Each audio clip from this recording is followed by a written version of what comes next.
We're joined now by Gerry Anderson, Chairman of DTE Energy, Co-Chairman of the Michigan Economic Recovery Council, also Chairman of Business Leaders of Michigan. We want to talk to you about Michigan's economy this morning. And you have been chairing this council throughout the pandemic. A lot of vaccines rolling out. The governor recently opened up the state a lot more in terms of restaurants and the entertainment industry. Starting to see, it feels like, a lot more economic activity. Gerry, in your view, where are we? And where do we go from here? Well, Nolan, first of all, glad to be with you. And I would say that we're in that critical equivalent of the fourth quarter of a football game where victory's in sight, but we can't let down. The vaccines are rolling, and that move yesterday, in fact, to extend them to those 50 and older. That's the group where all of our hospitalizations and deaths have occurred in this pandemic.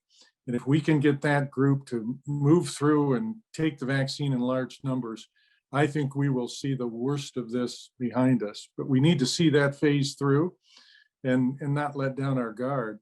But, having worked our way through that, I think the prospects for a surprisingly good economic year lay waiting for us if we work our way through it. The members of the various business organizations you're involved with and your fellow members on the Economic Recovery Council, do you have a strong sense of optimism now? We surveyed the members of Business Leaders for Michigan in the third quarter and then essentially at end of year or early this year, and you could feel the sense of optimism moving. When we surveyed them, pretty close to 85% felt that this coming year was either going to be stronger or at minimum level to this year. And that had moved significantly from only months earlier. And I suspect, Nolan, if we surveyed again, it would be stronger. And the same was true of employment, that on the order of 85% said we're going to either be level or increasing employment levels, again, more bullish than they'd been months earlier. So sentiment's improving. And I think as we get, the final stage of this pandemic worked through, it will only strengthen. Well, businesses are itching to get open. I mean, you saw the regional chamber or the Michigan chamber come out and say, hey, we want our offices open. The Manufacturing Association said we want our factories open. How near are we to the point where we'll see a broad reopening of office buildings and factories? So you mentioned restaurants and bars and so forth. They made that move to go to half capacity. And as we get a better handle on this, I think those sorts of moves are appropriate. With respect to offices, most businesses, I know DTE has, but when I talk to other leaders, essentially every business has been thinking for months about the pace at which they'll reintroduce people into their offices. And I don't think it's going to be sudden. I think it'll be gradual and staged. And generally, people have been saying that that's likely to be end of the second quarter, beginning of the third quarter. But I suspect as well that we may see that moved up a bit if the pandemic really quiets down as we work our way through vaccinations. So what I would expect is that we begin to see in the second quarter people being phased back into offices, and that'll really pick up pace as we head into the third quarter. So, Gerry, we are right now at the 1 year mark of this pandemic and the shutdowns. Have you gauged the impact on our business community, both large corporations, small businesses? How hard has the Michigan economy been hit? Yeah, well, you're right. It's been a year. In fact, it was March 12th a year ago that I met with the DTE board, and I remember saying to them, I'm not sure what this is going to look like, but it is fundamentally going to change the year ahead. And it did. What we found is that large businesses across all sectors were hit hard early, along with employment, but they rebounded surprisingly fast. And you find quite a few businesses who will say that they're actually doing better today than pre-pandemic, which has been partly due to underlying strength and partly due to stimulus from the federal government and monetary policy. It's the small business sector, in particular parts of the small business sector that have really been hard hit, and we still see employment and wealth impacts there. So, that's the part that's really waiting for this pandemic to end so that our offices can fill back up, our restaurants and theaters and so forth can fill back up. There's still a lot of residual pain there. Gerry, we've got both the state and the federal government now debating, considering relief packages, aid packages. What do businesses in Michigan need from government as they come out of this crisis? Well, I think the sense of the business leaders I talked to is we realize the federal government is going to be sending significant funds to the state. This will be a once in a generation or once in a lifetime flow of federal funds to Michigan. And our hope is that they will be used strategically. We have plenty of issues here in the state that need to be addressed that can make this state better for the long term. And we can use this funding both to address those issues and to create jobs and training and workforce development. But we could also spend the money unwisely, which would be just a real waste. And so I think, a lot of details yet to come. I know there's thinking and discussion going on between the business community and the administration on best use of funds.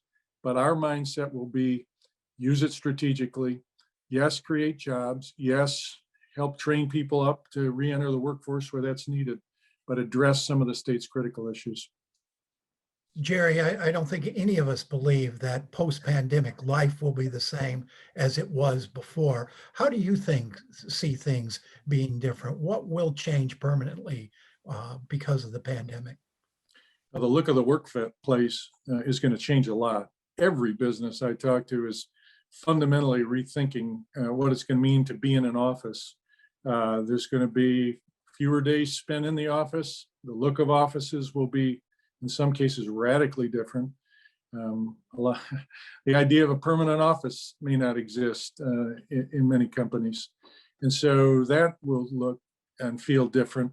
I think it's going to introduce more flexibility into people's lives.